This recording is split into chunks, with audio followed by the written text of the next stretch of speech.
Je pense. Député Masquinongé.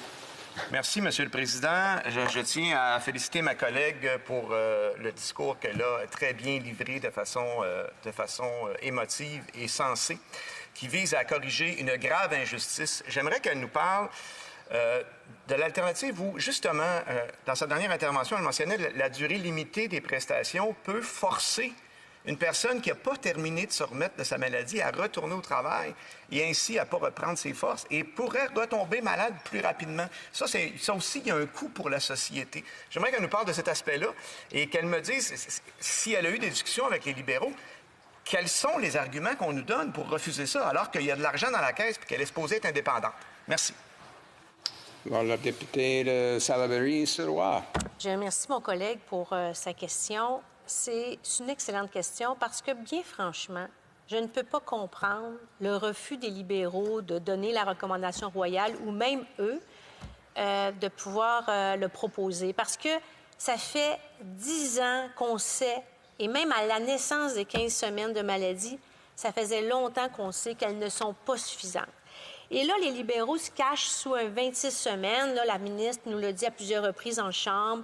On va rehausser à 26 semaines. Pourquoi 26 semaines? Sur quoi qu'elle s'appuie pour 26 semaines? Monsieur le Président, on ne modifie pas souvent une loi importante comme la loi sur l'assurance-emploi. C'est une vieille loi qui a besoin d'être modernisée. On l'entend. Mais c'est pas parce qu'on modifie à 26 semaines-là qu'après ça, l'année prochaine, on va être capable de la remodifier. C'est pas des modifications dans lesquelles on fait ça qu'on va souvent. Et je vous le dis, Monsieur le Président, c'est important que les libéraux changent leur fusil d'épaule et acceptent la modification jusqu'à 50 semaines. C'est ça qu'il faut pour nos travailleurs vulnérables. Reprise de débat. L'honorable secrétaire parlementaire de la ministre de l'Emploi, le développement de main-d'œuvre et des personnes handicapées. Thank you, Mr. Speaker. Merci, Monsieur le Président. Donc, mon plaisir aujourd'hui de prendre la parole dans ce débat important et j'aimerais offrir mes condoléances aux amis et à la famille d'Émilie Sans Façon. J'aimerais aussi applaudir le travail de la députée de Salaberry-Sirois et la remercier pour son militantisme. Nous ne voulons jamais que les Canadiens soient confrontés à des difficultés inutiles. Nous faisons tout ce que nous pouvons pour mettre en place les mesures nécessaires pour les soutenir lorsqu'ils traversent une période difficile. Lorsque les Canadiens admissibles sont incapables de travailler, le programme d'assurance-emploi est là pour les aider. Les prestations de maladie du programme d'assurance-emploi sont conçues comme une mesure de remplacement du revenu à court terme pour les absences temporaires du travail dues à une maladie, une blessure ou une mise en quarantaine. Les prestations fournissent jusqu'à 15 semaines de soutien temporaire au revenu, un montant égal à 55 de la rémunération hebdomadaire moyenne assurable, jusqu'à concurrence d'un maximum hebdomadaire. En 2021, ce montant hebdomadaire maximal est de 595 plutôt. À l'heure actuelle, trop de Canadiens épuisent leurs 15 semaines de prestations avant d'être en mesure de reprendre le travail. C'est pourquoi notre gouvernement s'est engagé à prolonger les prestations de maladie de l'assurance-emploi afin d'aider les Canadiens à payer leurs factures pendant leur convalescence. Les prestations de maladie de l'assurance-emploi sont l'une des nombreuses mesures de soutien offertes aux Canadiens atteints d'une maladie ou d'une invalidité à long terme. Ces soutiens comprennent la prestation d'invalidité du régime de pension du Canada, ainsi que les prestations offertes par les assurances privées des employeurs et les soutiens fournis par les provinces et les territoires. Monsieur le Président, l'accès aux prestations d'assurance-emploi est normalement fondé sur le nombre d'heures assurables qu'une personne a travaillé au cours de l'année précédant la demande ou depuis sa dernière demande. C'est ce que l'on appelle la période de référence. Lorsque nous avons constaté que la pandémie de COVID-19 empêchait de nombreux Canadiens d'accumuler le nombre d'heures assurables normalement requis, nous avons pris des mesures pour rectifier le tir. Nous avons fait des ajustements pour que les travailleurs ayant au moins 120 heures de travail en date du 27 septembre 2020 puissent recevoir un crédit unique d'heures assurables de 300 heures assurables pour les demandes de prestations régulières liées à la perte d'emploi et 480 heures assurables pour les demandes de prestations spéciales telles que les prestations de maladie, de maternité et parentale, de compassion ou d'aide familiale. Le crédit d'heure est rétroactif au 15 mars 2020 pour les prestataires qui souhaitent passer rapidement de la PCU à l'assurance-emploi, mais qui n'ont pas pu établir leur demande d'assurance-emploi en raison de nombre insuffisant d'heures. Pour ces prestataires, les périodes d'admissibilité peut également être prolongée.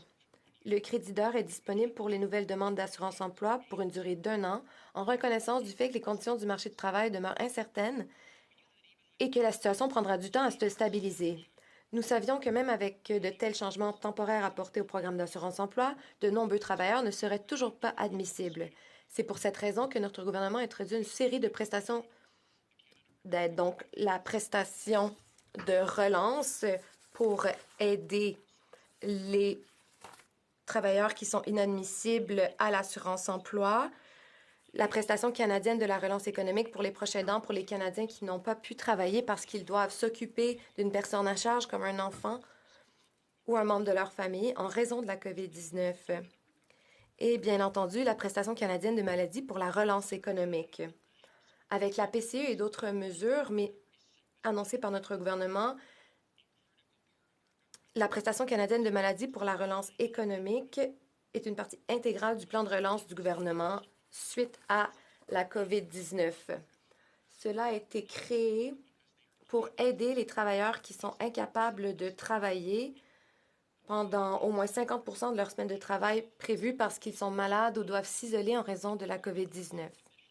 Ils peuvent aussi avoir des conditions sous-jacentes, des conditions de santé sous-jacentes ou subir des traitements ou avoir contracté d'autres maladies qui les rendent plus sensibles à la COVID-19.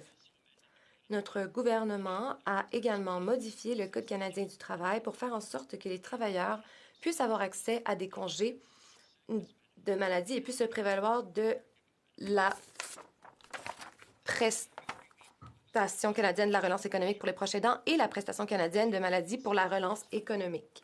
En février dernier, nous avons proposé des modifications à la loi sur l'assurance-emploi qui ont reçu la sanction royale le 17 mars afin d'augmenter le nombre maximal de semaines disponibles pour les prestations régulières d'assurance-emploi pour les demandes établies entre le 27 septembre 2020 et le 25 septembre 2021. Nous avons également apporté des modifications qui faciliteront l'accès aux prestations spéciales d'assurance-emploi pour les travailleurs indépendants jusqu'au 25 septembre 2021, date à laquelle toutes les mesures temporaires de l'assurance-emploi prendront fin. Et en complément à ces modifications, Monsieur le Président, nous avons apporté des changements réglementaires afin d'augmenter le nombre de semaines de prestations disponibles pour la prestation canadienne de relance et la prestation canadienne de la relance économique pour les prochains aidants et la prestation canadienne de maladie pour la relance économique. Monsieur le Président, nous avons fait ce qui devait être fait pour continuer à soutenir les Canadiens. Avant de conclure, j'aimerais dire un mot sur l'avenir de l'assurance-emploi. Au cours de la dernière année, la pandémie de COVID-19 a révélé à quel point le programme d'assurance-emploi ne cadre pas avec la façon dont les Canadiens travaillent, ni avec les nouvelles tendances du marché du travail. Il n'a pas été conçu pour répondre à une crise majeure comme celle de la pandémie de COVID-19. C'est pourquoi, lorsque la pandémie a frappé à nos portes, nous avons reconnu très rapidement que le système actuel n'aurait pas été en mesure de couvrir une partie suffisante de la main-d'œuvre canadienne touchée par la perte d'emploi. Il n'aurait pas non plus été en mesure de faire face au volume de demandes à traiter rapidement et efficacement pour aider les Canadiens à payer leurs factures et à nourrir leurs familles. Nous avons maintenant une occasion unique de faire entrer le programme d'assurance-emploi dans l'ère moderne et de le rendre plus inclusif.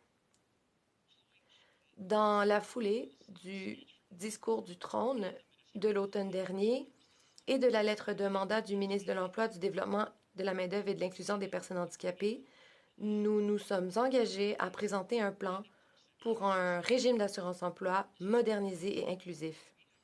Monsieur le Président, nous avons travaillé très fort au cours de la dernière année pour mettre en place un certain nombre de prestations afin d'aider les Canadiens à traverser la pandémie. Ces prestations ont joué un rôle essentiel en atténuant les pires répercussions économiques pour les Canadiens. Comme je l'ai dit, nous ne voulons jamais voir les Canadiens souffrir. C'est pourquoi nous faisons tout ce que nous pouvons pour les soutenir lorsqu'ils traversent une période difficile comme celle qu'ils traversent présentement. Merci, Monsieur le Président.